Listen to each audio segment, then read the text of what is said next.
Welcome back. Another episode. It's never perfect. Got my homie. What's good, bro? What's up, man? Excited. It's been a while. About a month, huh? Yeah, it's been a while. Yeah. I think we had said at one point we're going to try and get one in a month. So I guess it's We're maybe a little off track, but we'll be back on here. Back on. Alex Orosz, business partner, running the sales show over there at Accruity. How's things going over there, man?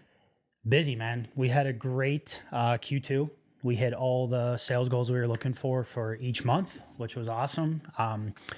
I guess First thing you go to is you hit your goal.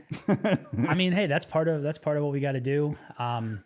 July historically has always been a tough month. Why? I think you hit a lot of vacations. You know, it's a big one. We're working with a lot of agents and investors where this is like peak time. Interesting enough, I was talking to some the other day. They're in like Minnesota, and they're like, if we don't get deals done by like summer, we die off in the winter. You know, the seasonality really hits some of those. I think you see that with a lot of our flippers in those areas too. They don't want to be doing, you know, the physical projects in the wintertime. So everyone's in like super heads down trying to get stuff done for the summer. They want to try to get stuff done before school's back. People don't want to move during the school year. They want all their houses done now. They want to move now. So July is crunch time for a lot of real estate. So you see a little bit of a dip. People aren't picking up the phones, missing meetings. Well, I think too, not only, so all that makes sense. I don't even know that I was fully thinking about all of that. Totally get it in the real estate space. Summer is busy season, whether you're retail or, you know, on the investor side, right? Because you get the most work done. But I think even in addition to that, right, thinking about my own life, summer is hectic, particularly, you know, most business owners are generally probably parents or whatever, right? And so you've got a lot more going on in summer. Kids are at home, more activities to get out. And if I'm not full throttle in busy season of work, I'm going to take whatever time I got busy season of life, you know, the plus vacations. Yep. Right. So you might lose 2 weeks of summer on vacation. Yeah. So you're even more crunched during those other times. Big time. Yeah. Yeah. So I think a little bit slow over July, but then, you know, we're picking back up with travel. We haven't traveled since beginning of June, which kind of been nice to be off the road a little bit. But man, we hit August where I think 5 weeks in a row traveling to a bunch of different events, which will be good. So really excited about that. Get back out to see some people we haven't seen in, you know, half the year so far. So couple travel out West Coast. West Coast is never easy to travel. Tell me again, like what are you doing when you're on the road? What's the importance of it? I mean, why? Yeah, it's a great question because I feel like a lot of people, when they hear business travel, they think you're just like out having fun in some city. Like, oh, we're going to San Diego. It was the first trip. Like, you got me coming with you on that, right? Come with me. Okay. Yeah. It's like, oh, did you go to the beach? Like, no. Like, you likely don't leave the hotel for 3 days. You might sneak out for dinner, and usually it's like, hey, there's a restaurant across the street. You know, your head's down, and your day job doesn't stop when you're traveling, so you got to catch up on that. But a lot of this is we're going to, you know, groups that we are involved with that are in our same space. There's potential clients there. There's current clients there. There's partners of ours that, you know, we do affiliates with, that we send business to. So it's a lot of networking, keeping up to date with them, us going into the rooms and giving a ton of value. I know it's one of the things you and I both always enjoy doing when they start to do like breakout sessions or stage presentations, where we can go and just try to contribute as much as we possibly can, help out. If they've got a question, if they've got an idea, we can help vet it for them, help, you know, kind of push our experience to them as well. So we always get a kick out of that. What do you mean these rooms of people in the same industry? Good example, we were head to Investor Fuel. It's a mastermind we're in. Largely that room is full of real estate investors, flippers. So they'll go in, they'll basically sit down with a full room of people, and they do what's called a hot seat. So they get a chance to, you know, kind of go through some slides, things they have in their business, troubles they're having, successes they're having, ideas they have. And then the room can basically help them, you know, really understand how to improve, what actions to take, you know, what do they need to do that maybe they didn't think about. And so I know you and I always like that because there's a ton we can bring to say, go try this. Hey, you need to talk to this person because they've done that, or they're the fit for you. Come talk to us. We're the fit for what you need. So yeah, they'll sit down. It can be stressful. You know, you got 30 people in a room all kind of staring at you, and you're exposing your problems. You're saying, I don't know. I don't have an answer on this, which is never easy to do. And you want to come out of there with like at least good takeaways of how you can solve that. Then the idea would be you meet again next quarter and you've likely taken action. You've likely resolved some of that problems or on the track to resolve those.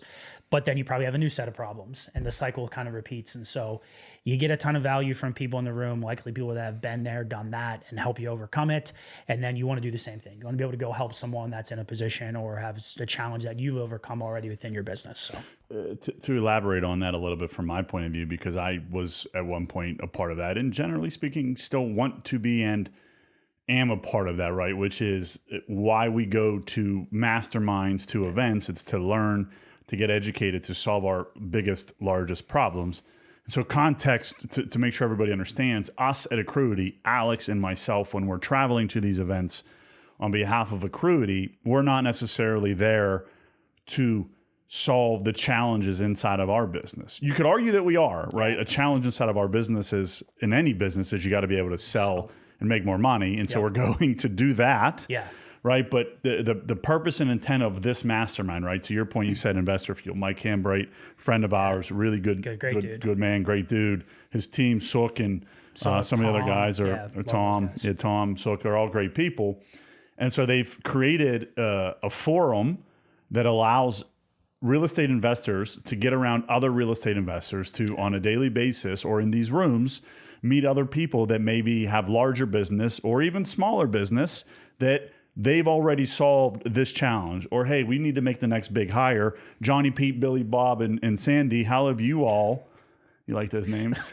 Sandy, yeah. How has Sandy already solved the problem? Well, let me ask Sandy how to solve this problem. And right, and so then it's curated room, and so they put on, an agenda, and certain people get in front of the room to talk. They bring in speakers. And so we go, right? Some of these events have formal sponsorships, others, because we have a big investment portfolio, maybe we get in through that way and get answers, but then we're there to try to sell. Said another way, we're there to try to bring our value to them, whether it be through how we educate them on what we know from our experiences and from other clients we have, or, hey, you are having issues in your back office, you don't understand your KPIs, what's your customer acquisition cost, or, hey, what's your debt service coverage ratio on those 10 deals you bought over the last 2 years? Because Sandy wants to help solve your problem, but Sandy can't because you don't even know your own numbers. Hey, we're here, we can help you get those numbers, because Sandy sure hell isn't going to do it, because Sandy got his own problems or her own problems. And I wasn't sure if Sandy's a girl or boy. Can be both. Can be both. It's like Alex and Casey. Could be guys or girls. Touche. I don't think most girls spell their name my way, though. I think most girls spell it a little bit different. Yeah, with a K. With a K, or like Kacie, or like. Yeah. But I've never seen a boy spell it a different way. No. We're special. I also only know you and Casey Hampton as boys. How's Casey spell it? C-A-S-E-Y. He's a big man. Yeah. Is he still a big man? I would assume. Shout out Casey Hampton, old nose tackle for the Pittsburgh Steelers, number 98. Yeah, he was a beast. We know our history. Anyway, so that's the purpose. So we go. So basically, Alex, why is that our best? I mean, it's expensive, right? I'm assuming you probably pay to be there, on top of paying to go there, on top of spending money while we're there. Like, tell me, why does that make sense? I think for a multitude of reasons. One, there's a client success element there. So it's our best clients are usually giving us good referrals. So when you're at an event like that and you're sitting there and there's one of your clients and you're talking to potential clients and you're saying, we can do all these things, and they can turn to the person to the right and they're like, they did it for me. I can vouch for this. Like, that makes it, super easy. There's no like and trust element then right away. Two, we also then go meet a lot of other partners, so we will then find someone who maybe they are trying to pitch or sell something. Explain to me, take a step back, partner. Yeah. What's that mean? So it's a business that necessarily doesn't compete directly with us. They could be a complementary service to what we're doing. So good examples would be like, marketing services. We see a lot of, the coaches, right? So I'm in a coaching, and if someone comes to me and says, I have an accounting problem, we want those coaches to know they can turn to us. They're also there trying to sell their coaching program. So you've got to be able to have a kind of a mutual, back and forth between those. So we meet a lot of great partners there, because they might hear through the course of their discussions, hey, Casey just told me they don't, they got a back office problem. Go over here and talk. And we do that the same. We send a lot of people, oh, hey, I hear you. Go talk to, whoever over there, Mikey or Noah or some of the people that we know are there, they can help you out with that. So there's a lot of really great kind of back and forth. You create a really good referral network that way too. And then of course it's repeating. Like the more and more you show up, the more and more they see you, you will stick in their head. And so maybe you have a great conversation with the person at this event. Timing this quarter is not right. It's July, they're busy, you know, but they're going to remember that conversation. You go back to the next quarter event in September and they're like, oh yeah, there's Alex. And I remember we talked about that thing. I still haven't solved that. I got to go see him. I got to go talk to him again. So you get a lot of those repeat discussions, and like it's a long game on those cases, but they will fall through. So continuously showing up, continuing to add that value, you just get a really good reputation then in the room, and then people naturally kind of gravitate towards that. How do you respond to this comment I'm about to make? Yeah. You actually don't care about me. You're just here to get a sale. And so what do you mean you're building a relationship with me? You see me every 3 months only because you're trying to close me. Yeah. Yeah, I mean, that's just, I don't think the way we operate, right? I mean, we can give you a ton of value and information, and you don't necessarily have to be a client in that room. We can go and say, you know, hey, go think about these 2 or 3 things. We're doing that a lot right now with like our tax planning webinar. We're telling all of these people 5 things that they should really start to think about in the way that they view and plan for their taxes. They can take that information and go to any accounting firm in the world, any CPA in the world, and say, hey, I heard these 5 things I need to do. The idea there being now, if that accounting firm can't come through on it, they're going to come back to us, right? Because we were the ones that told them about this. So you're doing a lot of that trust building and value added. So if they can't deliver on it, they can't figure it out on themselves, they do eventually come back. So like we don't really hard sell at a lot of these events. You know, it's not sign right here on the spot. Like it is, yeah, hey, let's have some follow-ups. Let's give you all my contact information. You know, now it's really easy. They'll start following you on social media. So it is for sure a long game on a lot of those. And we're not aggressive. We're not pushing like, you know, overly hard. Cause like I said, we do know we're going to see them again. They do weekly and monthly calls. We see them on the calls.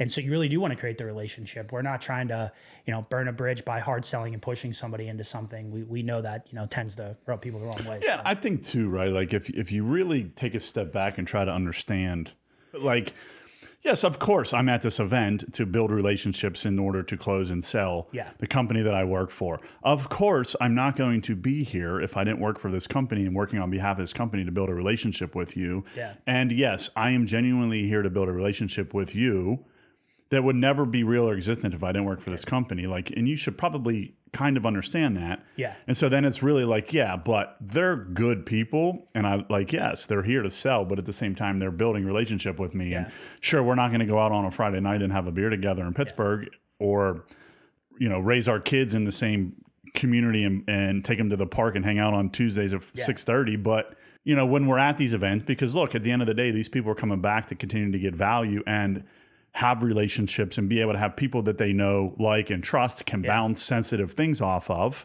And that's the purpose of it, to your point of, you know, the biggest differentiator, I believe, of you and what you're good at in these rooms is like, yeah, I genuinely care about you in context of why we're here. Sure, I'm not going to call you in 2 weeks and ask you about your dog and make sure your dog that was at the vet is okay. But sometimes I'll remember it when we, like, you know what I mean? And we see that, like, I think it's so easy, particularly like we're sports people, right? Hey, I know that dude and he's from Baltimore. So every time we see him, we're gonna, you know, make fun of the Ravens. Yes. And probably during game week, I will shoot them a text. Like, you know, we're beating you guys up this week. Like all those little things. And like you said, we're not sitting down to watch the game together, but they're gonna get a laugh at that and then probably send back, you know, something. And then the next time you see each other, it's like, you got some small form of commonality. We talk about that with golf, right? Like a lot of these guys golf. We've done a bunch of events where now people start to be like, hey, let's all go play. And you're setting up like a small golf outing, something like that. And again, social media makes it real easy. You can comment on something for them and just kind of, you know, stay front of mind. You know, a guy in one of those groups recently got married, shot him a text, man, hey, congrats. Like it's real easy. And you don't, like you said, you don't have to be like in their day-to-day circle or operations, but the little things like that will go a long way. Along that front, right? We're in the age of AI. We're not going to have an AI discussion. You and I having an AI discussion is not the right thing to do because we'll probably end up down this path of like, I created a funny image of you and I got blackmailing you forever. But, right, digital AI, we serve clients nationally. We don't go to them. We don't work on site. Yeah. In the old age of CPAs, the old accounting world, it's like, you know, everyone's showing up. actually inside of the building that we own. You know, there's a old time 80-year-old tax guy, and there's old people coming in and out every single day. Age, I don't mean them to be negative about old people, but like the reality of it is it's still we are not that. Everything is digital.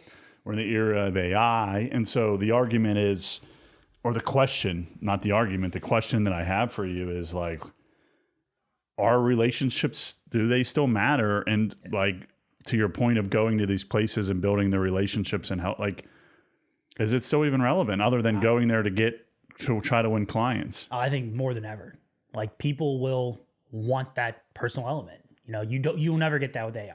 You know, why do we need it?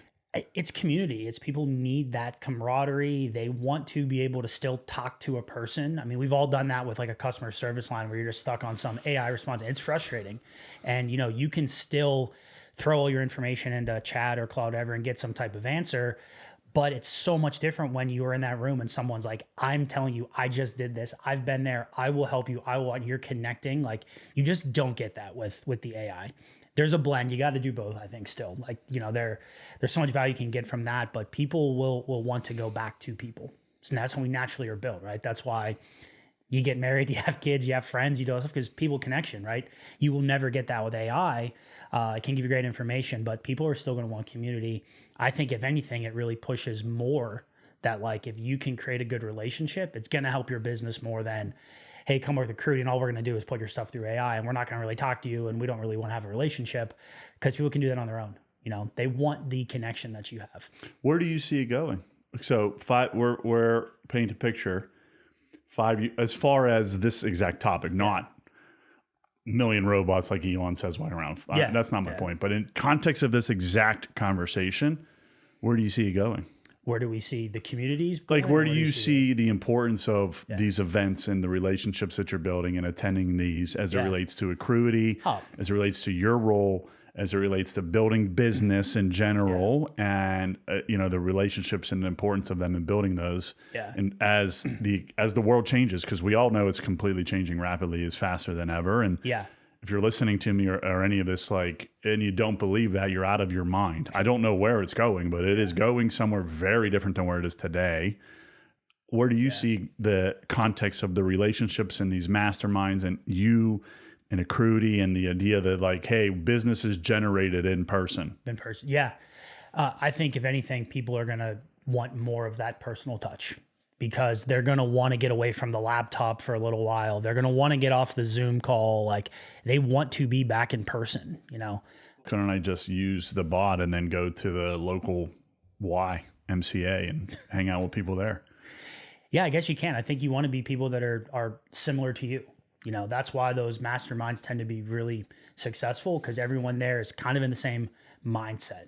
Your dude at the YMCA is probably not trying to run and drive and scale. He's probably talking about that 3-pointer he made in high school. Yeah, exactly. So it's like-mindedness that, you know, you can kind of get all together and share innovative ideas that you likely just don't have within maybe your neighborhood or your friend group or whatever, because you're just very different, you know?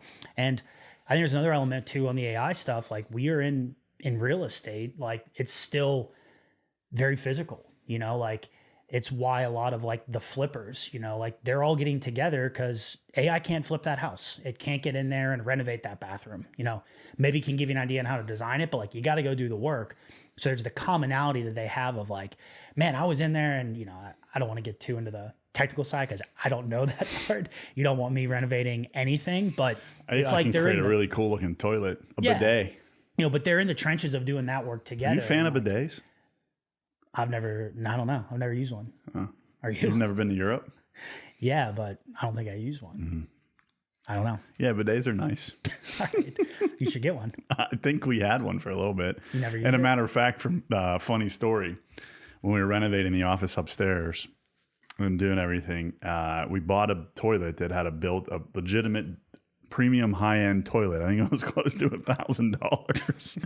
I think toilets are like $100 these days, $99.99 at Home Depot. Pick it up, carry it out of the store, and get a plumber to stick it in, right? But I think we bought like close to $1,000 toilet that had a full built-in bidet and everything to it, kind of like the ones at Nemacolin. Yeah, like the smart toilet. Yeah. Yeah. And but the water pressure, they installed it and everything. It ended up costing me like $3,000 for a toilet because we installed it all, didn't work, couldn't take it back, had to go buy a new toilet, get a plumber back out, reinstall it. They even tried like a couple different ways to try to get the water pressure more to this toilet. Never worked. So now I'm back to a regular toilet.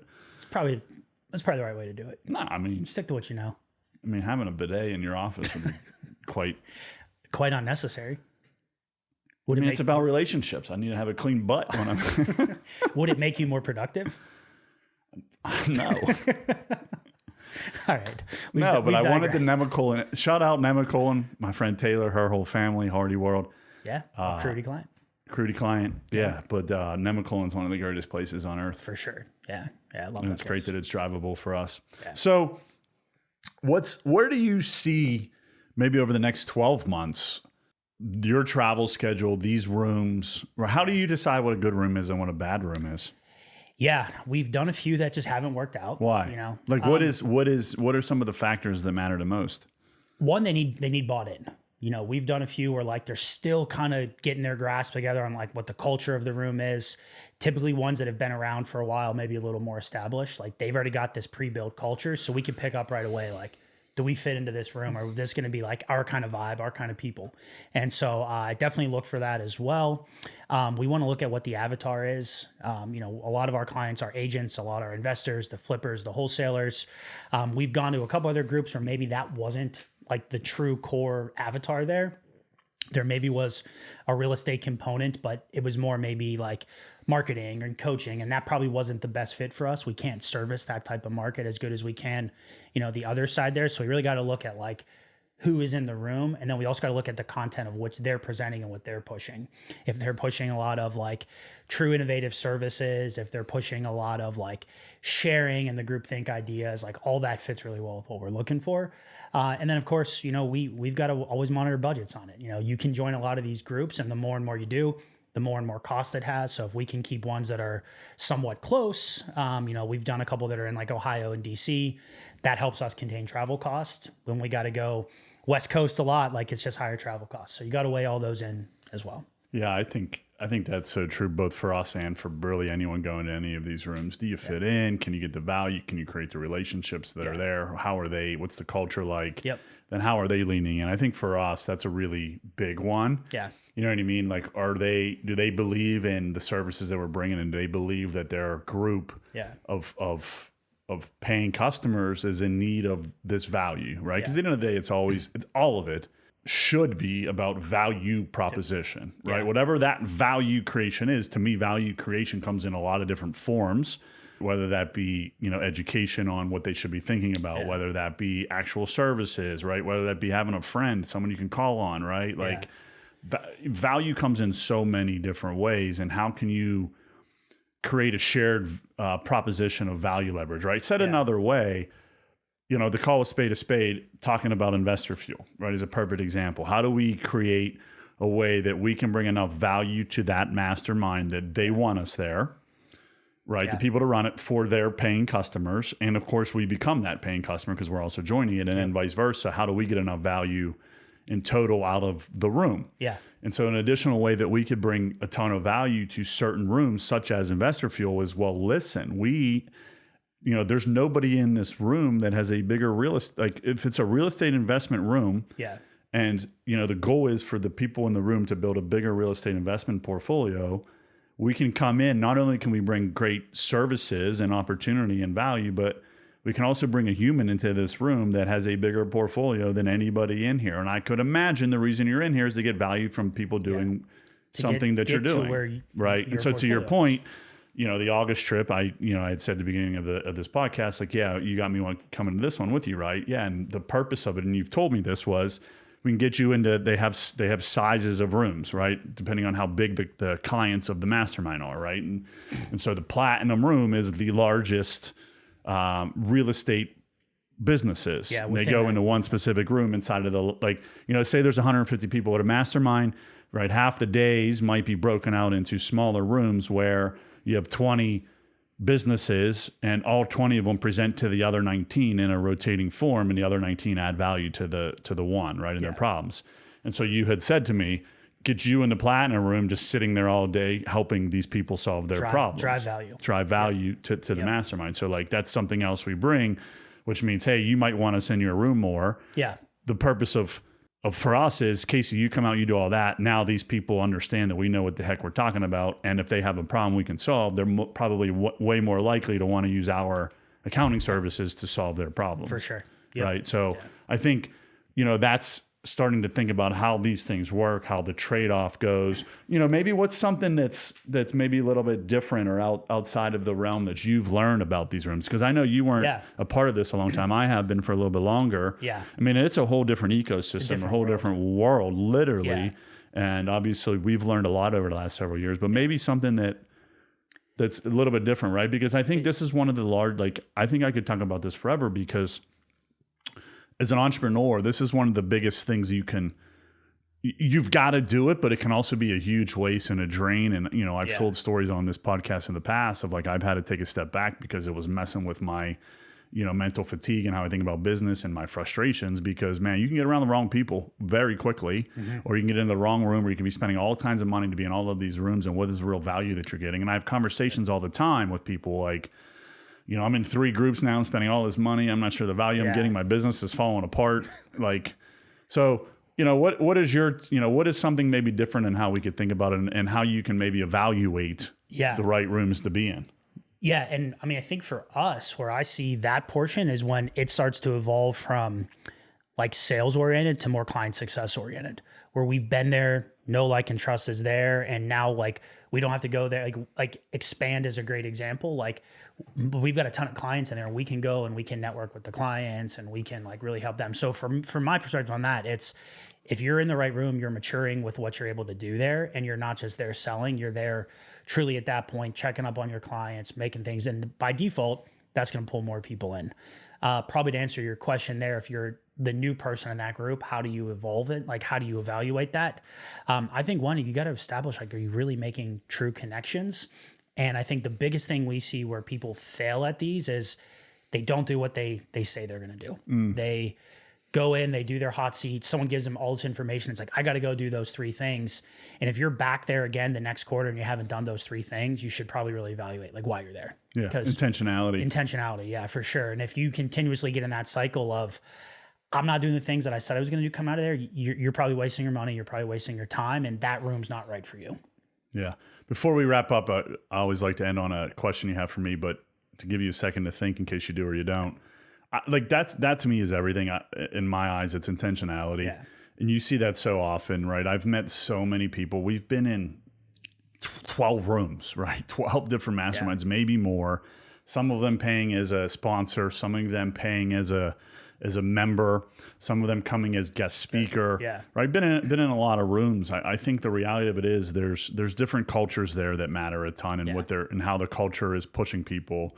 But I think the reality is you see, avatars inside of that room where it's this person here's to come to party. This person's here to come to, because they're just clueless and they need to be around the right people and they're trying to figure it out and they're not massive action takers. Yeah. And then you get the right people to come in, this person's focused, their intent, they have their 3 issues, they're going to get them solved. They're going to go execute on those 3 problems, and they're going to come back with their 3 next biggest challenges, and they're going to get those solved. And it's you see people grow over time. I've been in the boardroom mastermind now, I think, for 5 years. Sometimes heavier than other times as far as my involvement. I was a board of director. But you see the certain people that last, or the people who are in there, and you watch where their business has gone. There's certain people in that room that, a lot like City Life, a lot like me. When I first joined the room, we might have had a couple hundred properties and a lot of problems. And look at the business now. We're up to, close to 1,000 doors. We've done all of these different things. It's because we take action, where you see a lot of other people that are just I've seen this problem for a year straight now. What are we doing? And why are you wasting money to be here? You're clearly just trying to pay for friends. Get out, go solve problems, right? And not to be a jerk, but you see a lot of that. You see a lot of right? That. And it's the problem can be when you get in these wrong rooms is, well, that is just like everybody says is so true. You become who you surround yourself with. Yeah. You just do. And so if the rooms are like that and all of a sudden I go join, I'm not saying the boardroom mastermind because there's cultures within the cultures. Yeah. But if I'm in the boardroom mastermind and I end up continuing to go over here to these 5 people in the boardroom mastermind that, you know, they're the people showing up every single quarter, they're out partying, their businesses aren't growing, the problems are the same every single quarter, and I'm in that group every single time, likelihood of me being just like them is more than I want to be around these people that are taking an insane amount of action. Definitely seen a lot of that is in 2 areas that are not business related: health and faith. You've seen a lot of people that you've got to know, and like, guy shows up next time and he's like 30 pounds lighter and he's jacked. It's because the dudes he was with in the room were all jacked, you know, and you've seen that a lot of people, like, you know, getting very spiritual too, you know. That one's maybe not as obviously apparent because you don't physically see it, but you can tell in the way they talk, the way they're viewing things, that they're different. And I think it's because the people in that room with are sharing those things as well. So. Yeah, that was a big, I mean, you weren't at the last boardroom, but Ed Milet interviewed Kent. Yeah. Or Ken interviewed Ed Milet. They did a fireside, but it was a lot about faith and how Ed Milet has been on this faith journey. And, you know, Kent, he's like, Ken, I can see you on this faith journey. You're just kind of not willing to admit it. And it got real vulnerable and real awkward and whatever. But to your point, right? Faith has changed people in that room for the faith people in there. Certainly health for the health people in there. Yeah, you're absolutely right. It's like, but it's based off who you're there with. Yeah. You know, and are they checking up at you to be like, hey man, you still eating McDonald's every day? 100%. I mean, a perfect example is like Cole Taylor and TJ Benshaw. Now, TJ Benshaw I'm with all the time, but like, look at those guys on their health journey and look at me. I've been on a health journey, right? I'm nowhere near as good or perfect as them, but it's great. Any last questions you have for me? I always like to end, if you can, on something. You excited for San Diego? It's one of my favorite places to go. Do you want me to tell you the truth? You hate the flight, I know. I mean, I'm excited to be back at Investor Fuel. I really like Mike. I like his crew. I liked all the people there. I still do. I'm excited to go add value again. It's you know, I don't as much because I haven't traveled as much. But man, it's a shitty travel for us. It's a 5-hour flight. So it's a 5-hour quick flight. turnaround. You never catch up on sleep. It's a connector. Yeah. It's a lot. It's a lot. The travel part is hard. Yeah, it's a lot. But once you're there, it's like I'm excited for when we're there. Yeah. Get a nice dinner. You'll probably try and force me to golf. We'll see if we can. I'm not bringing my club, so maybe I'll rent some. But anyways, cool. Hey, listen, that's it. It's never perfect. We appreciate you. Click, follow, like, whatever my marketing team will yell at me to say, we need you doing because we want to grow our audience so we can bring you more value. Until next time, let's go.